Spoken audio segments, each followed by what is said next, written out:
Hello everyone, welcome back to my channel Geometrics Engineering. और आज हम convolution in digital image processing के बारे में बात करेंगे। तो शुरू करते हैं। तो वीडियो शुरू करने से पहले आप सब मेरे चैनल को सब्सक्राइब कर दीजिएगा अगर आप सबको वीडियोस पसंद आ रही हैं तो सबसे पहले बात करते हैं कि वाई कॉन्वोल्यूशन, कॉन्वोल्यूशन की नीड क्यों है डिजिटल इमेज प्रोसेसिंग में। तो कॉन्वोल्यूशन जो है वो एक इमेज फिल्टरिंग ऑपरेशन है जिसके थ्रू हम लोग किसी भी इमेज से कोई एरिया ऑफ इंटरेस्ट को हाईलाइट या रिमूव कर सकते हैं, इमेज के बॉर्डर को हाईलाइट कर सकते हैं, उसमें इमेज में जो फीचर्स है उसको शार्प कर सकते हैं, नॉइज रिमूव कर सकते हैं। तो जितने भी इमेज करेक्शन के प्रोसेस है वो इस कॉन्वोल्यूशन की मेथड से कर सकते हैं। अब अगर कॉन्वोल्यूशन की एक फॉर्मल डेफिनेशन के बारे में बात करें तो कॉन्वोल्यूशन जो है ये एक मैथमेटिकल ऑपरेशन है जो कि बहुत सारी इमेज प्रोसेसिंग ऑपरेटर्स में यूज होता है। और कॉन्वोल्यूशन के अंदर टू एरे ऑफ नंबर्स को एक साथ मल्टीप्लाई किया जाता है जो नंबर्स साइज में डिफरेंट होते हैं पर डायमेंशनलिटी में सेम होते हैं, और उसके थ्रू एक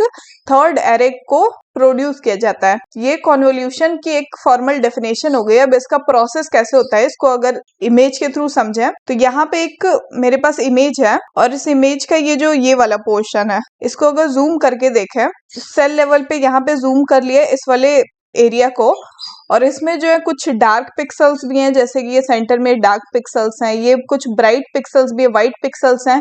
और ये इमेज जो है ये 8 बिट की इमेज है। तो 8 बिट की इमेज में 0 to 255 जो है ग्रे लेवल्स होते हैं। तो ये जो डार्क पिक्सल है इसकी वैल्यू 0 होगी और ये जो ब्राइट पिक्सल है, व्हाइट वाले पिक्सल है, इसकी वैल्यू 255 होगी। तो इस इमेज पे अगर हमें कॉन्वोल्यूशन रन करना है तो यहाँ पर अगर इस इमेज से देखें जिसको कि हमने और हाई लेवल तक जूम कर लिया है और जिसमें 0 से 255 तक के रेंज की वैल्यूज एग्जिस्ट करती हैं, और इस इमेज पे हमें जो है कॉन्वोल्यूशन रन करना है। तो उस कॉन्वोल्यूशन में क्या होता है, जैसे कि डेफिनेशन में देखा था हमने कि दो नंबर ऑफ एरे होते हैं, जैसे कि यहाँ पे ये इमेज है और ये दूसरा जो है एरे है जिसको कर्नल बोलते हैं। ये कर्नल जो है मैट्रिक्स के फॉर्म में होता है, जैसे कि ये 3 into 3 का मैट्रिक्स है, ये 5 into 5 का भी मैट्रिक्स हो सकता है। तो इस कर्नल को हमें इस इमेज के साथ जो मल्टीप्लाई करना होता है, और मल्टीप्लाई करने का जो प्रोसेस होता है वो क्या होता है, जैसे कि ये वाला पोर्शन है, इस वाले पोर्शन में हमें इस कर्नल के साथ मल्टीप्लाई करना है। इसमें ये 3 into 3 का हमने एरिया सेलेक्ट किया हुआ है और इसको इस कर्नल के साथ मल्टीप्लाई करना है। तो ये मल्टीप्लिकेशन प्रोसेस जो है को रिमूव कर देते हैं। तो ये मल्टीप्लिकेशन प्रोसेस जो वो जो 10th में हमने मैट्रिक्स वाला प्रोसेस पढ़ा था वैसा नहीं है।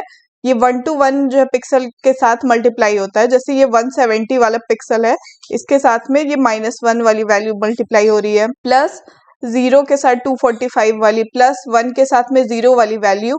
तो ये सारी वैल्यू 1 to 1 मल्टीप्लाई होके आपस में सम हो जाती है, और सम होने के बाद जो वैल्यू आई है वो इस एग्जाम्पल के लिए 394 है। तो उसके बाद जो वैल्यू फाइनल जनरेट होगी वो ये 394 वाली जो वैल्यू है वो असाइन होगी जो आफ्टर कॉन्वोल्यूशन ये जो 42 वाला सेल नंबर है हमारा, इसके रिप्लेसमेंट में ये 394 वैल्यू जो है जनरेट होके आएगी। तो इतना प्रोसेस करने के बाद एक वैल्यू जनरेट हुआ। अब आप बोलोगे कि ये बाकी सारे सेल्स का क्या होगा, बाकी सारे सेल्स तो खाली हैं। तो इनमें भी इसी सेम प्रोसेस को इसी कर्नल के साथ हम अगले जो रो है एक रो शिफ्ट करके ये जो अगला हमारा कॉलम बनेगा इसके साथ में अगर प्रोसेस सेम फॉलो करेंगे तो हमें अगले सेल की वैल्यू मिल जाएगी। और सेम अगर इसी स्ट्राइड को हम शिफ्ट कर देते हैं आगे की तरफ तो उसके बाद हमें इस वाले सेल की वैल्यू मिल जाएगी। तो ये तो हो गया सेंटर वाले सेल्स। तो सेंटर वाले सेल्स की वैल्यू तो आपको मिल जाएगी, स्ट्राइड को शिफ्ट करके मल्टीप्लाई करके आपको सेंटर के पिक्सल्स की वैल्यू मिल जाएगी। उसके बाद बचते हैं ये साइड वाले पिक्सल्स। तो इन साइड वाले पिक्सल्स की वैल्यू हमें कैसे मिलेगी, क्योंकि साइड वाले पिक्सल्स के तो बगल में सारी जगह खाली है, बस आपके पास एक सिंगल रो बचेगी। तो इन साइड वाले पिक्सल्स की वैल्यू को लाने के लिए हम लोग क्या करते हैं, जैसे कि ये इमेज है और इसके सराउंडिंग में हम जो है ये ऐसे वैल्यूज असाइन कर देते हैं कोई, जैसे कि यहाँ पे ये 0 वाली जो वैल्यू है इसको असाइन कर दी गई है। इस प्रोसेस को जो है पैडिंग बोलते हैं। इमेज के सराउंडिंग में अपने अकॉर्डिंग जो वैल्यूज है असाइन कर देना, ये भी एक प्रोसेस होता है जिसको पैडिंग बोलते हैं। या तो इन वैल्यूज को आप 0 रख सकते हैं, या तो इन वैल्यूज को आप इसके जो नेबरहुड वाले सेल्स हैं उनकी वैल्यूज असाइन कर सकते हैं। जैसे ये 0 है तो इसको जगह 224, ये 0 को 160, इस 0 को 149, ऐसे करके आप वैल्यूज असाइन कर सकते हैं। उसके बाद आप इन सारी जो सेल्स है इनकी वैल्यू पे कॉन्वोल्यूशन प्रोसेस रन करके हर एक सेल की अपडेटेड वैल्यू आपको मिल जाएगी। तो अगर आप पैडिंग नहीं रन करते हैं तो आप उसके रिजल्ट में क्या होगा कि आपको एक छोटी इमेज, ये जो है ये सेंटर वाली इमेज जो है प्रोसेस होके मिल पाएगी।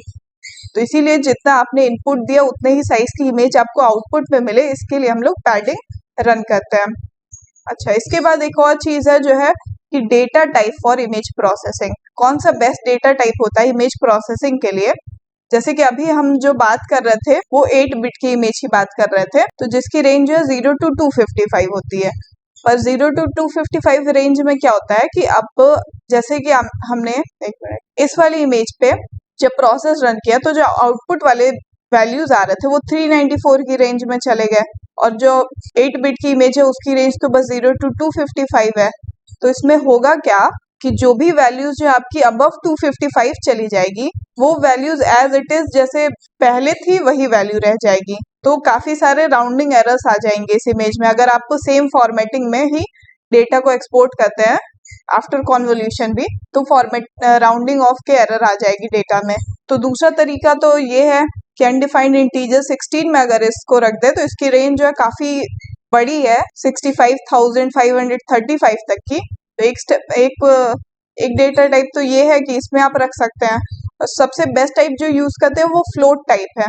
फ्लोट टाइप में किसी भी तरह के मैथमेटिकल ऑपरेशंस को आप रन कर सकते हैं, जैसे कि अगर नॉर्मलाइज्ड गॉसियन कर्नल भी कोई आ गया है जिसमें वैल्यूज जो है डिवाइड के फॉर्मेट में सेल वैल्यूज रहती हैं, और इसके थ्रू अगर आपकी इमेज जो है प्रोसेस हो रही है कॉन्वोल्यूशन के लिए, तो सबसे बेस्ट टाइप जो होता है, सबसे पहले आप डेटा को फ्लोट में कन्वर्ट कर लीजिए, उसके बाद उस पे अगर आप कॉन्वोल्यूशन को रन करते हैं तो जो फाइनल आउटपुट की वैल्यूज है उस पर कोई इफेक्ट नहीं पड़ेगा।